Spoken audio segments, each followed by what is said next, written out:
First equation of motion क्या है? First equation of motion कहती है कि वी एफ हमेशा बराबर होता है V I plus A T के। ठीक है, ये इक्वेशन आपको फिंगर टिप पे याद होनी चाहिए ताकि आप जो है जब न्यूमेरिकल आपके सामने आए तो आपको इक्वेशन याद होनी चाहिए। उधर मेंशन नहीं किया होता कि इस इक्वेशन से सॉल्व होगा या किस इक्वेशन से। हैं ये तीन ही इक्वेशन।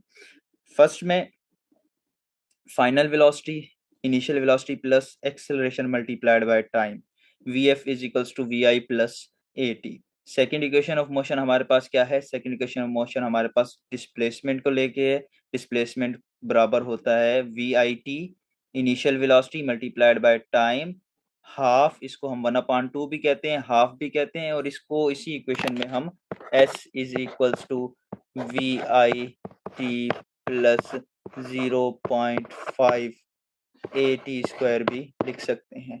तो इसको हम 1/2 भी लिख सकते हैं, 0.5 भी लिख सकते हैं, हाफ पढ़ते हैं हम यूजुअली इसको ना आम जबान में। तो हाफ, फिर उसके बाद ए एक्सिलरेशन एंड टाइम के स्क्वायर का, टाइम का स्क्वायर इनका आपस में multiplication, second equation of motion है। थर्ड इक्वेशन ऑफ मोशन है 2as acceleration displacement is equals to V F का स्क्वायर माइनस वी आई का स्क्वायर। अब ये तीनों इक्वेशन ऑफ मोशन कहाँ से आई, कैसे आई, ये हमारा कोई इस वक्त कंसर्न नहीं है। हमें सिर्फ ये तीनों इक्वेशंस याद रखनी है और इनसे रिलेटेड न्यूमेरिकल अगर एग्जाम में आ जाता है तो हम उनको इजीली कर सकेंगे।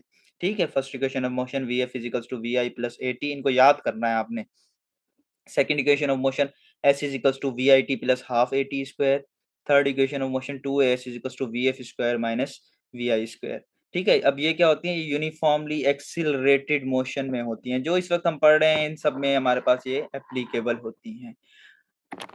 ठीक हुई बात। अब अगर फर्स्ट इक्वेशन ऑफ मोशन को देख ले, मैं थोड़ा सा आइडिया दे देता हूँ आती कहाँ से आई है हमारे पास। फर्स्ट इक्वेशन ऑफ मोशन का आसान है, मैं भी दे देता हूँ। एक्सिलरेशन का हमने कल पढ़ा था, एक्सिलरेशन होती है V F minus V I upon T. ठीक है, change in velocity per unit time acceleration होती है। ये टी इधर डिवाइड में इक्वल के इधर जाएगा तो मल्टीप्लाई में हो जाएगा, तो ये हमारे पास A T is equals to V F minus V I हो गया। अब वी आई इधर माइनस का है, ये इक्वल के इधर जाएगा तो प्लस का हो जाएगा। अब देखते हैं ये इक्वेशन कैसे बन जाती है। ये इक्वेशन हमारे पास बन जाएगी V I plus A T is equals to V F, और इसको हम रीअरेंज करके लिख लेंगे तो ये हो जाएगा V F is equals to V I plus A T. ठीक है, मोशन मैंने आपको इधर ड्राइव करके बता दी कि कैसे हमारे तक ये इक्वेशन पहुंची है। उसके बाद फिर आ जाते हैं हम इससे रिलेटेड न्यूमेरिकल्स के ऊपर कि कैसे न्यूमेरिकल इससे रिलेटेड आ सकते हैं। अब न्यूमेरिकल देखें, अ bus is moving on a road with 15 meter per second and its acceleration it accelerates at 5 meter per second squared. Find the final velocity of bus after 6 seconds. अब हमने क्या करना है, जब भी हमारे पास न्यूमेरिकल आता है सबसे पहले हमने तो उसका डेटा बना लेना है। डेटा बनाने से मुराद के उसके अंदर जो जो चीजें हमने वो सारी लिख लेनी है। डेटा के अंदर हम देख लेते हैं क्या क्या बोल रहा है कि एक बस जो है, a bus is moving on a road with 15 meter per second. अब ये वेलोसिटी हमारे पास है, वेलोसिटी इनिशियल है या फाइनल है हमें पता नहीं चल रहा फिलहाल तक, हम इसको सिर्फ वेलोसिटी लिख लेते हैं। वेलोसिटी कितनी है इसकी? 15 meter per second and it accelerates at 5 meter per second square. अब ये ऐसा यूनिट को आपने देखना है, अगर वो एक्सेलरेट नहीं लिखता, वो स्पीड्स अप लिखता है, तब भी हमने देखना है हर जगह पे ऐसा यूनिट कहाँ पे कौन सा लग रहा है। ये ऐसा यूनिट हमें बताएगा कि ये क्वांटिटी कौन सी है। मीटर पर सेकंड किसकी है? वेलोसिटी का ऐसा यूनिट है, दैट मींस ये वेलोसिटी है, इनिशियल या final, this will be something we will be deciding later. And acceleration क्या है? एक्सेलरेशन हमारे पास हो जाती है इसकी 5 meter per second square. Find the final velocity. अब फाइनल वेलोसिटी हमारे से पूछ रहा है, फाइनल वेलोसिटी फाइंड करनी है। टाइम बोल रहा है कि 6 सेकंड के अंदर उसकी फाइनल वेलोसिटी क्या हो जाएगी। ठीक है, अब जब वो फाइनल वेलोसिटी पूछ रहा है तो हमारे पास वेलोसिटी बची कौन सी जी?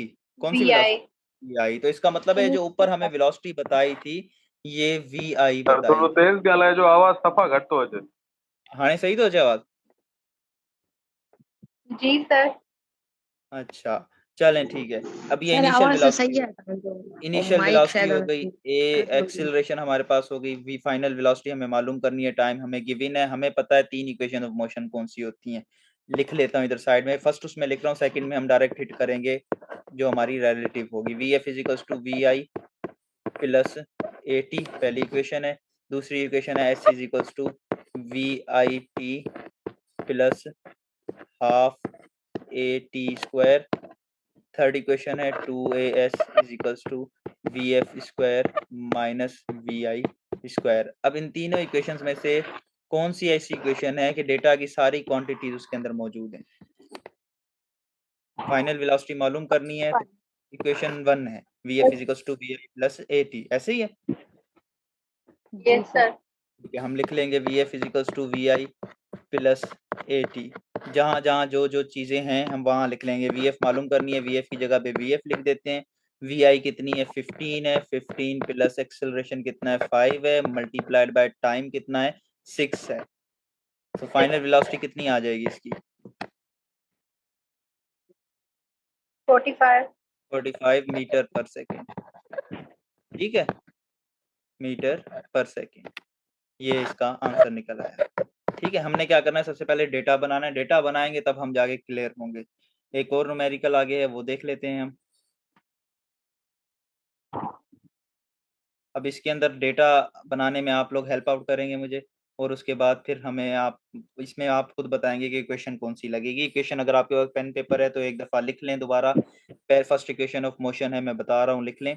We F is equals to V I plus A T. Second equation of motion है S is equals to V I T plus half A T square. Third equation of motion है 2as is equals to V F square minus V I square. ठीक है, अब ये सामने रखेंगे आप, और उसके बाद फिर हम देखेंगे कौन सी इक्वेशन इधर लग सकती है। A car starts moving from rest. अब कोई कार रेस्ट की हालत से मूव करना शुरू करती है with an acceleration 5 meter per second. Find out the time travel in 50 meter distance. Time travel to 50 meter distance. एक कार है जो रेस्ट की हालत से चलना शुरू करती है, उसके बाद वो 5 मीटर पर सेकंड स्क्वायर की मदद की एक्सेलरेशन से, ये स्क्वायर होगा इधर थोड़ी सी मिस्टेक है, 5 मीटर पर सेकंड स्क्वायर की स्पीड से एक्सेलरेट करती है। उसका टाइम कितना लगेगा उसको 50 मीटर डिस्टेंस कवर करने के लिए। डेटा बना लेते हैं जी। अब मुझे ये बताएं जरा, इसमें एक्सेल वेलोसिटी है कहीं पे? No sir. नहीं है वेलोसिटी। अब इधर मैं आपको एक पॉइंट बता रहा हूँ, याद रखिएगा। जब भी कोई चीज स्टार्ट फ्रॉम रेस्ट होती है तो उसकी इनिशियल वेलोसिटी हमेशा 0 होती है। जब भी आपकी न्यूमेरिकल में लिखा आ जाए अ बस, a car, anything starts from rest, it means उसकी इनिशियल वेलोसिटी वी आई कितनी हो गई? 0 होगी। वो बताई हो ना बताई हो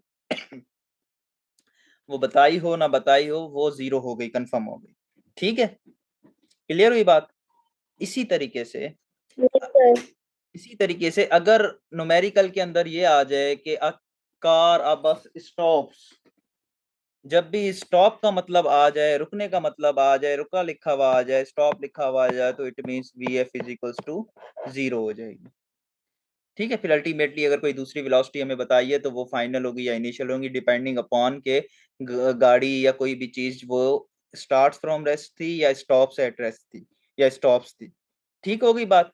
तो इसके अंदर कोई भी आपको मेंशन करने की जरूरत नहीं होगी न्यूमेरिकल में कि वो इनिशियल होगी या फाइनल होगी। अगर स्टार्ट फ्रॉम रेस्ट आ गया तो इनिशियल 0, अगर स्टॉप्स आ गया तो फाइनल 0। अब मुझे बताएं इधर इनिशियल वेलोसिटी कितनी होगी? 0 होगी। ठीक है, कंफ्यूजन कंफ्यूजन नहीं इसमें, जरा सा भी आपने करना, कंफ्यूज नहीं होना।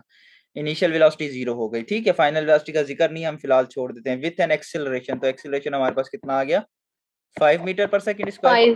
5 ठीक है, find out the time travel, distance कितना बता दिया हमें इसने?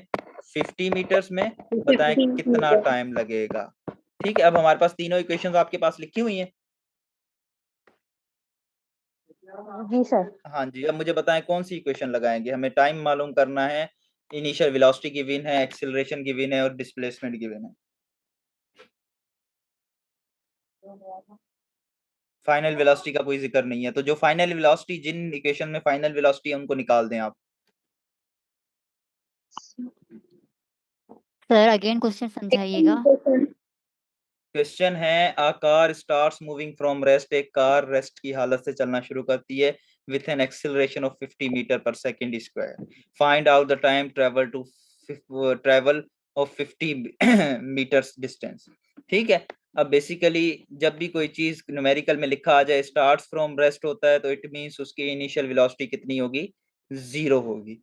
अगर उसी न्यूमेरिकल के अंदर ये आ जाए कि आ कार, आ बस और कोई भी चीज स्टॉप्स, तो स्टॉप का जब आ जाए और उसमें एक्सेलरेशन वेलोसिटी भी ना दी गई हो, सिर्फ स्टॉप्स लिखा हो या उसको स्टॉप्स का जिक्र हो, तो उस सूरत के अंदर हम फाइनल वेलोसिटी 0 कर देते हैं। ठीक है, अब इस न्यूमेरिकल के अंदर a car starts moving from rest है, तो इट मींस उसकी इनिशियल वेलोसिटी जिस वक्त वो चली होगी उस वक्त उसकी वेलोसिटी 0 होगी, रेस्ट से चली है, तो हमने इधर लिख दिया इनिशियल वेलोसिटी उसकी 0 है। उसके बाद फिर हमने आगे पढ़ा with an acceleration of 5 meter per second square, तो it means acceleration 5 meter per second square है।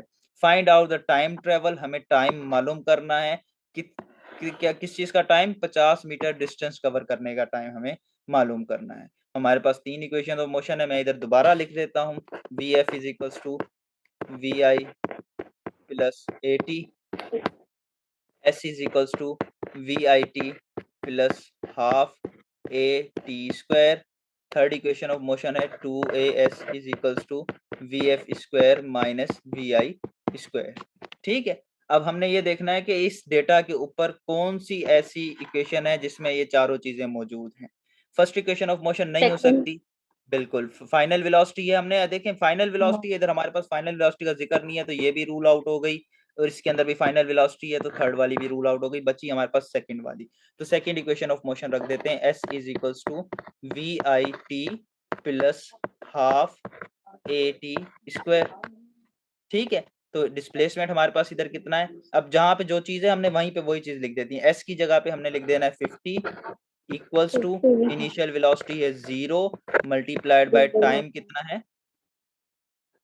टाइम हमें मालूम करना है, ये t लिख दिया हमने, टाइम मालूम करना है, प्लस 1/2 एक्सेलरेशन अगेन कितना है? 5 मीटर मल्टीप्लाइड बाय टाइम का स्क्वायर। ठीक है, अब देखें 0 मल्टीप्लाइड बाय एनीथिंग 0 हो जाता है, इट मींस ये वाला टर्म हमारे पास खत्म हो गया। We are now left with 50 is equals to 1/2 5 into T square. ठीक, ठीक है, अब जरा इधर से देख लें आप कि टी स्क्वायर 5 है, 5 इधर 1 के साथ मल्टीप्लाई में है ना 1 के साथ, तो ये 50 इज इक्वल्स टू, इसको मैं 5/2 मल्टीप्लाइड बाय टी स्क्वायर लिख सकता हूँ। जी सर। ठीक है, अब 5 डिवाइडेड बाय 2 कितना होता है? 2.5 होता है। ठीक है, 2.5 50 is equals to 2.5 multiplied by T square. ठीक है, अच्छा, अब ये हमने जो चीज हमें मालूम करनी है वो हम अपनी जगह पे रहने देंगे, बाकी चीजों को इक्वल के दूसरी तरफ शिफ्ट करेंगे। इस 2.5 को इक्वल के इस साइड पे अगर मैं शिफ्ट करूं, तो इधर ये मल्टीप्लाई में, इक्वल के इधर आएगा तो क्या हो जाएगा? डिवाइड में हो जाएगा। डिवाइड। ठीक है, तो ये हमारे पास बन जाएगा 50 divided by 2.5 is equals to T square. ठीक, 50 को डिवाइड करें 2.5 से, 50 divided by 2.5 which is equals to 20, कितना बचता है? 20। तो हम इधर आ जाते हैं, T square is equals to 20 आ गया हमारे पास टाइम। जी, टाइम आ गया हमारे पास।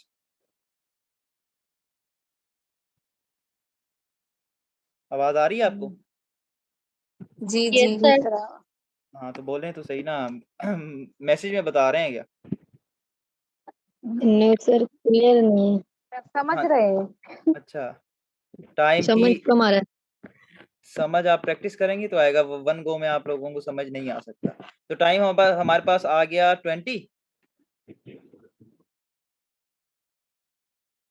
स्क्वायर हाँ जी, यही मसला है। टी स्क्वायर है ना। टी स्क्वायर आया, टी नहीं आया, वही तो सोच रही स्क्वायर करने के लिए हम क्या करेंगे, टी के ऊपर, दोनों के ऊपर ना। Under root on both side कर देंगे।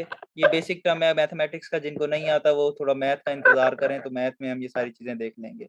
हम स्क्वायर ऑन बोथ साइड करके, ये स्क्वायर अंडर रूट से कट जाएगा, तो T is equals to under root 20। Under root 20 का हम 20 का अंडर रूट जब निकालेंगे, अब ये न्यूमेरिकल बेसिकली इस तरह के न्यूमेरिकल आपके एमसीक्यूज वाले पेपर के अंदर नहीं आते, ये बात जहन में रखिएगा, क्योंकि डेसिमल वाले या कॉम्प्लेक्स नहीं आते, वो सीधे सीधे आते हैं जो विदाउट कैलकुलेटर हो सके। लेकिन ये मैंने टेक्स्ट बुक से लिया है, देयरफॉर हम वो जो है डेसिमल में आया। तो टाइम हमारे पास इधर आ रहा है 4.47। So time is equals to 4.47 seconds. तो वो 50 मीटर का डिस्टेंस 4.47 सेकेंड्स के अंदर कवर करेगी।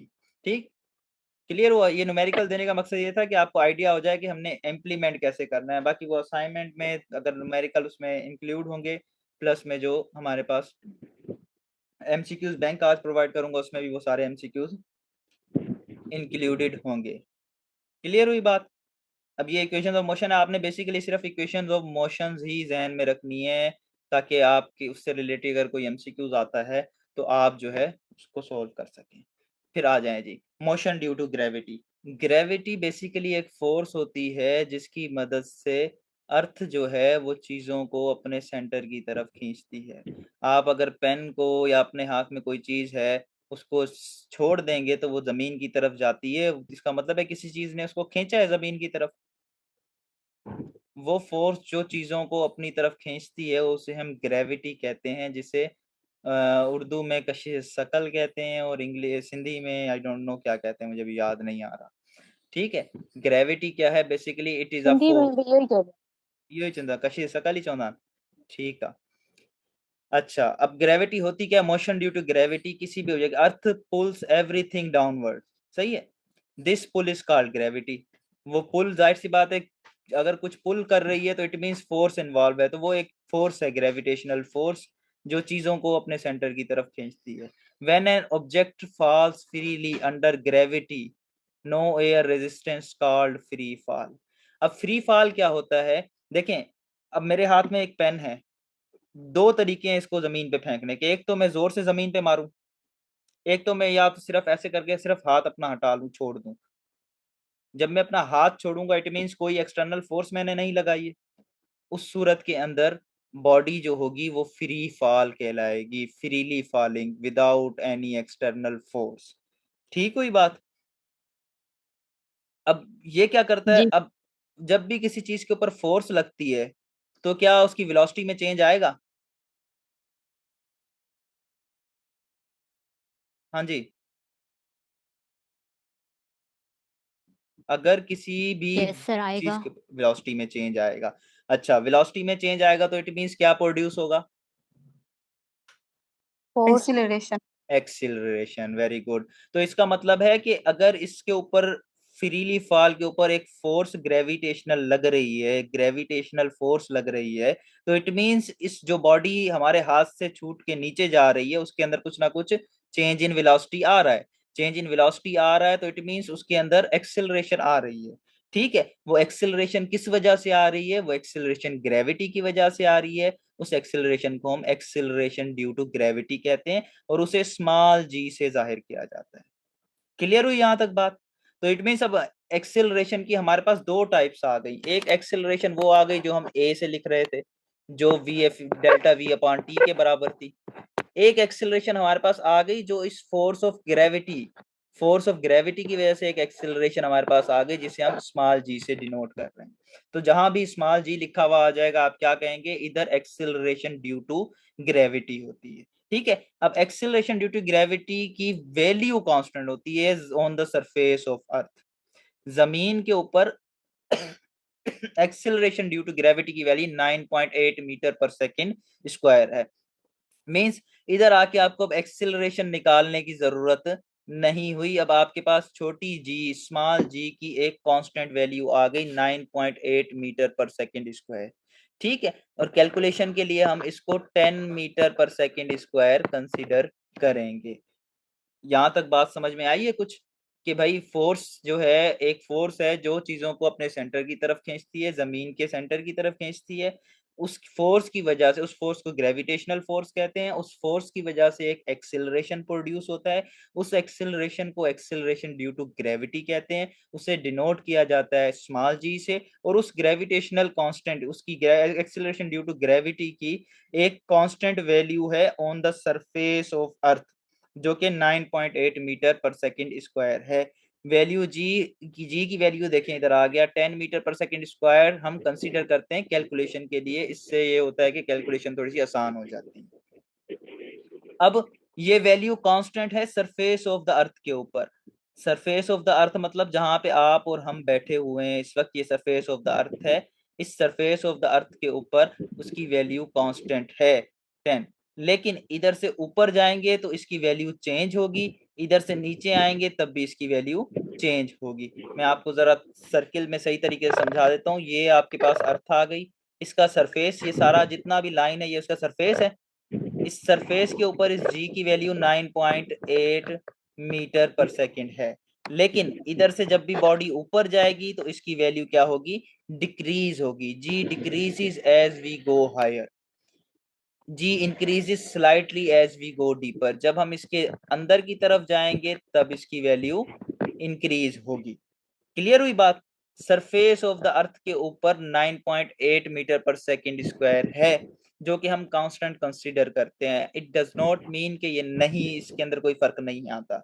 एक बॉल है, वो जमीन के ऊपर पड़ी है, बिल्कुल जमीन के फ्लोर के ऊपर पड़ी है, तो उसके पास acceleration due to gravity 9.8 metre per second square हो सकती है। लेकिन जैसे जैसे हम उसको हाथ में उठा के ऊपर करते जाएंगे तो ये जी की वैल्यू में कमी आती जाएगी, लेकिन वो कमी इतनी कम है कि हम उसको कंसीडर ही नहीं करते। हम उधर भी उसको 9.8 मीटर पर सेकंड स्क्वायर ही कंसीडर करते हैं। अब यही जी की वैल्यू, ग्रेविटेशनल एक्सिलरेशन की वैल्यू मून के ऊपर 1.6 मीटर पर सेकंड स्क्वायर है। ठीक है, ये एमसीक्यूज में समटाइम्स पूछ लेते हैं, what is the value of G on moon. तो मून के ऊपर, चांद के ऊपर जी की value approximately 1.6 meter per second square है। अब all objects fall at the same rate regardless of mass. अब समझ जाएं थोड़ा सा बात को। भाई आपको एक सिनेरियो दे रहा हूं, आप अपनी छत के ऊपर खड़े हैं, छत के ऊपर खड़े होते हैं, तो मैं आपके एक हाथ में ईंट पकड़ा देता हूँ और दूसरे हाथ में फीदर पकड़ा देता हूँ, किसी परिंदे का पर पकड़ा देता हूँ। आपको बोलता हूँ इन दोनों को आप फ्रीली फॉल करें, तो आप मुझे ये बताएं कि पहले कौन सी चीज गिरेगी। ईट। ईंट गिरेगी पहले, ईंट गिरेगी, ऐसे ही है। लेकिन साइंस में, फिजिक्स के अंदर पहले ईंट नहीं गिरेगी।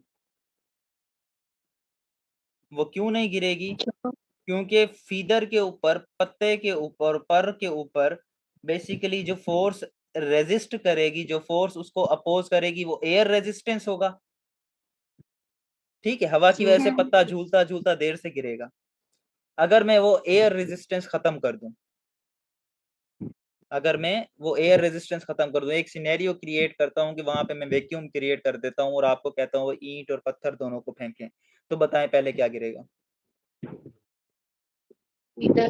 अब पहले इधर के लिए।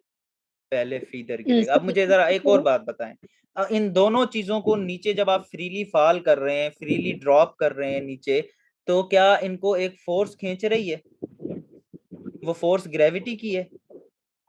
जी। ठीक है, उसकी gravity, acceleration due to gravity कितनी है, 9.8 मीटर पर सेकंड स्क्वायर है, जो कि कांस्टेंट वैल्यू है। इट मींस पत्ते को भी वही एक्सेलरेशन, पर को भी वही एक्सेलरेशन मिल रही है और ईंट को भी वही एक्सेलरेशन मिल रही है, और इनके दरमियान में कोई रुकावट भी नहीं है। तो जब ये सिनेरियो है कि दोनों को acceleration due to gravity same मिल रही है, रिगार्डलेस ऑफ देयर मासेस, वो दोनों इकट्ठे ही जमीन पे गिरेंगे। क्लियर हुई बात, क्योंकि दोनों को फोर्स उतनी मिल रही है ना, 9.8 मीटर पर सेकंड मिल रही है, मास इंडिपेंडेंट है। डज नॉट मैटर किसका कितना मास है, किसका कितना मास नहीं है। अगर आपने रेजिस्टेंस खत्म कर दिया, वैक्यूम क्रिएट कर दिया, वैक्यूम वो जगह जहां पे कोई चीज एग्जिस्ट ना करती हो, ना हवा, ना गैस, ना कोई और चीज, ठीक है, उस एरिया को हम वैक्यूम कहते हैं। ठीक, उस सूरत के अंदर दोनों चीजें साइमल्टेनियसली एक ही वक्त के अंदर नीचे ड्रॉप करेंगी। इसका मतलब है अगर मैं ये कहूं कि एक जगह पे मैं हाथी को ड्रॉप कर रहा हूं, दूसरी जगह पे वही परिंदे के पर को ड्रॉप कर रहा हूं, लेकिन वैक्यूम के अंदर ड्रॉप कर रहा हूं, तो आप आंखें बंद करके ये बात कहेंगे कि दोनों इकट्ठे गिरेंगे। क्लियर हुई बात? जी जी ठीक। ऑल ऑब्जेक्ट्स, अब देख लें, all objects fall at the same rate regardless of mass in vacuum. ठीक है, वो जो सिनेरियो मैंने आपको बता दिया। Gravity gives constant acceleration to fall an object, यही बात मैंने आपको बताई, क्योंकि भाई उनको ये एक्सेलरेशन कांस्टेंट मिल रही है 9.8 मीटर पर सेकंड स्क्वायर। एक फोर्स है जो दोनों के ऊपर कांस्टेंट लग रही है, तो दोनों को वो एक ही दफा में, एक ही टाइम में नीचे ड्रॉप करेगी। अब इंपॉर्टेंट चीज क्या है, वही बात आ जाती है, if you drop a stone and a feather in a vacuum no air they will hit the ground together, यानी साइमल्टेनियसली ड्रॉप होंगे। क्लियर हुई बात? ये है एक्सीलरेशन ड्यू टू, इस ग्रेविटी का पूरा एक चैप्टर है जो आगे चल के हम उसको भी क्लियर करेंगे कि ग्रेविटी एक्चुअली होती क्या है और एक्ट कैसे करती है। अब ऑफ मोशन की हम बात कर रहे थे, इक्वेशंस ऑफ मोशन। अब जब कोई चीज भी under the action of gravity move कर रही होगी तो हमारी इक्वेशंस ऑफ मोशन, वही तीनों इक्वेशन ऑफ मोशन में थोड़ा सा शिफ्ट आएगा, थोड़ा सा चेंज आएगा। वो चेंज क्या क्या आएगा भाई? उधर हमारे पास एक्सेलरेशन ए थी, लेकिन जब भी under the action of gravity कोई चीज हो रही है तो उधर एक्सेलरेशन हमारे पास जी है, जिसकी value 9.8 metre per second square है। लेकिन for the sake of calculation हम इसको 10 metre per second square consider करते हैं। ठीक है, तो जहां जहां पे एक्सेलरेशन इक्वेशन ऑफ मोशन में ए होगा, वहां वहां पे उसकी जगह के ऊपर हम जी कर देंगे। फिर दूसरी चीज हमारे पास थी एस, जो कि डिस्प्लेसमेंट था, कि गाड़ी या कोई भी चीज का डिस्प्लेसमेंट कितना हो रहा है। इधर हमारे पास क्योंकि हाइट पे जाएगी या हाइट से ड्रॉप होगी, तो इट मीन्स वो डिस्प्लेसमेंट जो है in the form of H हो जाएगा, हाइट हो जाएगा।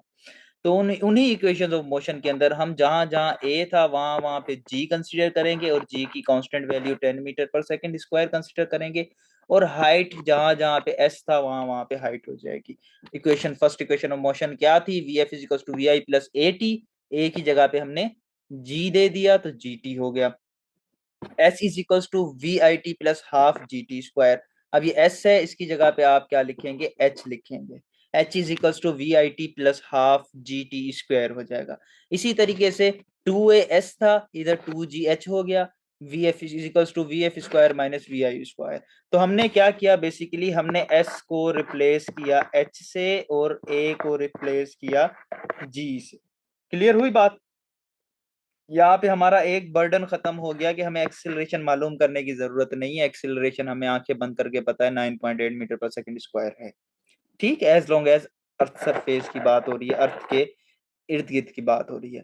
अब जी की वैल्यू, अब हमने पहले पढ़ा था, थोड़ा क्लियर कर लें कि एक्सेलरेशन नेगेटिव भी होती है, पॉजिटिव भी होती है। इसका एक न्यूमेरिकल भी मैंने दिया था, एक एमसीक्यूज भी दिया था जो कल रह गया था, वो मैंने ग्रुप में सेंड किया था। उसके अंदर यही सीन था, एक्सेलरेशन और रिटार्डेशन, जिसे हम कहते हैं नेगेटिव एक्सेलरेशन। ठीक है, तो ये भी एक्सेलरेशन है, तो ये भी नेगेटिव हो सकती है, पॉजिटिव भी हो सकती है। अब बात क्या जहन में रखनी है, जब भी कोई ऑब्जेक्ट जमीन से ऊपर की तरफ जा रहा होगा, उस सूरत में हम, क्योंकि ये opposite to the gravitational force downward खींच रही है, लेकिन ये अपवर्ड जा रहा है, अपोजिट टू द फोर्स जा रहा है, इस सूरत के अंदर हम जी की value -9.8 metre per second square लिखेंगे या -10 पर मीटर पर सेकंड स्क्वायर लिखेंगे। जब भी कोई ऑब्जेक्ट एक सर्टेन हाइट से जमीन की तरफ आ रहा होगा, ड्रॉप हो रहा होगा, डाउनवर्ड मोशन होगी, तो जी की वैल्यू पॉजिटिव होगी, यानी 9.8 मीटर पर सेकंड स्क्वायर होगी। क्लियर हुई बात?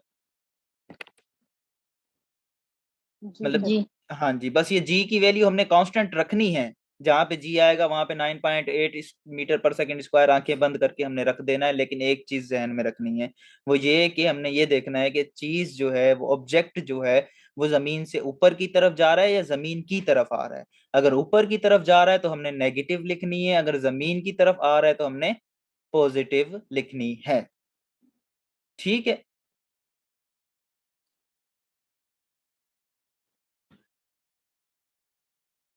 अच्छा,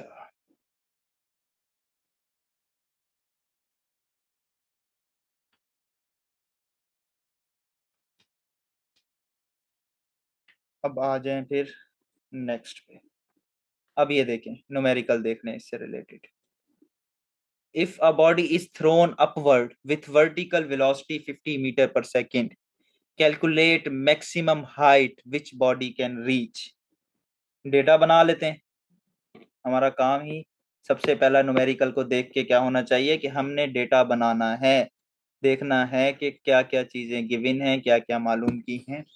तो अगर हम इसका इसी न्यूमेरिकल के अंदर इसका डेटा बनाते हैं तो देखें, if a body is thrown upward with a vertical velocity, एक वेलोसिटी है which is equals to 50 metre per second. अब ये फाइनल है या इनिशियल है अभी फिलहाल नहीं बता रहे।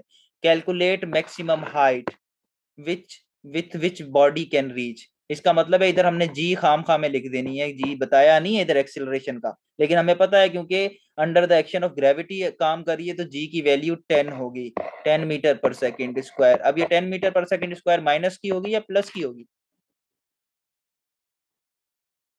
जी? माइनस की। माइनस की होगी, क्योंकि थ्रोन अपवर्ड है, जमीन से ऊपर की तरफ जा रहा है, तो हमने लगा दिया -10 मीटर पर सर ये सेकेंड। 10 क्यों होगी?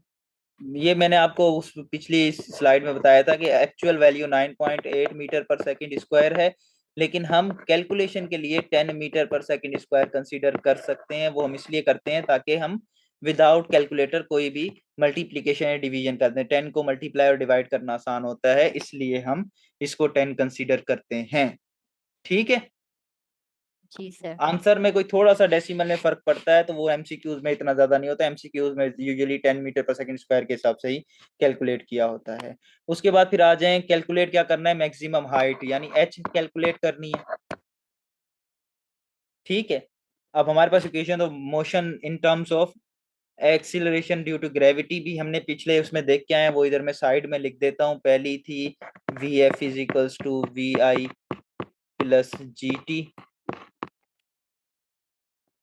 H is equals to V I T plus half G T square. Third थी 2GH is equals to V F square minus V I square. अब टाइम का कहीं जिक्र है? No sir. नहीं है। तो जहां जहां जिस जिस इक्वेशन में टाइम है वो रूल आउट हो गई। वी एफ वाली, ये वाली भी रूल आउट हो गई, ये वाली भी रूल आउट हो गई, इन दोनों में टाइम है। अब हमारे पास ये बची 2GH V F square minus V I square. अब डेटा में देखें, वेलोसिटी तो है, अब हमें ये नहीं पता ये फाइनल है या इनिशियल है, इसका कैसे पता चलेगा? उधर तो हमें पता चल रहा था कि अगर स्टार्ट फ्रॉम रेस्ट है तो हम एक फाइनल जीरो या इनिशियल जीरो ले रहे थे, अगर स्टॉप्स आ जाए तो हम फाइनल जीरो ले रहे थे। इस कंडीशन में हम क्या करेंगे? इस कंडीशन में भी एक सिनेरियो है। वो सिनेरियो क्या है कि जब भी मैक्सिमम हाइट की बात आई, कि मैक्सिमम हाइट पे पहुंच गई, तो अब मिसाल के तौर पर मैं कोई एक बॉल यहां से अपवर्ड डायरेक्शन में फेंकता हूं, वो एक सर्टेन हाइट तक जाती है, उसके बाद फिर वो वापस नीचे ड्रॉप होगी। ठीक है।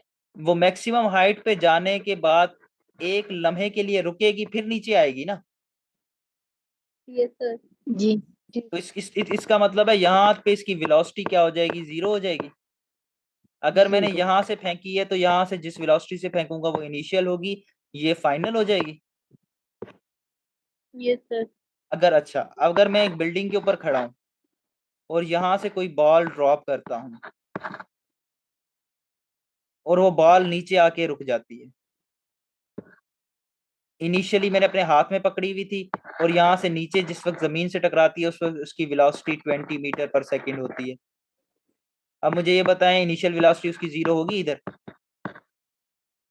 क्यों? जी। क्योंकि जिस वक्त मैंने उसको छोड़ा उस वक्त वो एट रेस्ट थी। आइडिया समझ में आ रहा है? जी हाँ जी, चलें ठीक है। जी कोई हाँ कोई पूछना चाह रहा है कि सवाल कुछ? तो इस कंडीशन के अंदर, इस न्यूमेरिकल वाली कंडीशन के अंदर आप मुझे ये बताएं कि ये जो वेलोसिटी है ये इनिशियल है या फाइनल है, जो 50 मीटर पर सेकंड है? हाँ जी, ये इनिशियल वेलोसिटी है क्योंकि वो ऊपर जाके स्टॉप हो गई, ऊपर जाके मैक्सिमम हाइट पे पहुंची। इसका मतलब है फाइनल वेलोसिटी हमारे पास क्या बन जाएगी? 0 बन जाएगी। अब इस सेक की थर्ड इक्वेशन ऑफ मोशन हम रखेंगे 2 इंटू -10 इंटू जी एच हमें मालूम करना है, is equals to V F square, यानी 0 का स्क्वायर मैं इसको रूल आउट कर दूं, 0 का स्क्वायर माइनस वी आई 50 का स्क्वायर, 2 मल्टीप्लाइड बाय -10, 2 10 द -20, हाइट h सेम आ गई, इज इक्वल्स टू माइनस का 50 का स्क्वायर क्या हो जाएगा? हाँ जी, स्क्वायर 2500 2500 50 का स्क्वायर क्या हो जाएगा? 2500 यानी 2500 हो जाएगा। 2500 आपने इधर लिख दिया, ये माइनस माइनस से इधर ही कैंसिल कर दें, ये 20 इसके साथ मल्टीप्लाई में इक्वल किस साइड आएगा तो डिवाइड में आ जाएगा, तो ये हो जाएगा 2500 डिवाइडेड बाय 20, ये 0 से 0 कैंसिल हो गया, 2 1 द 2 2 12 द 24, 1 इधर गया, 2 5 द 10 125, तो हाइट कितनी हो गई? 125 मीटर। 125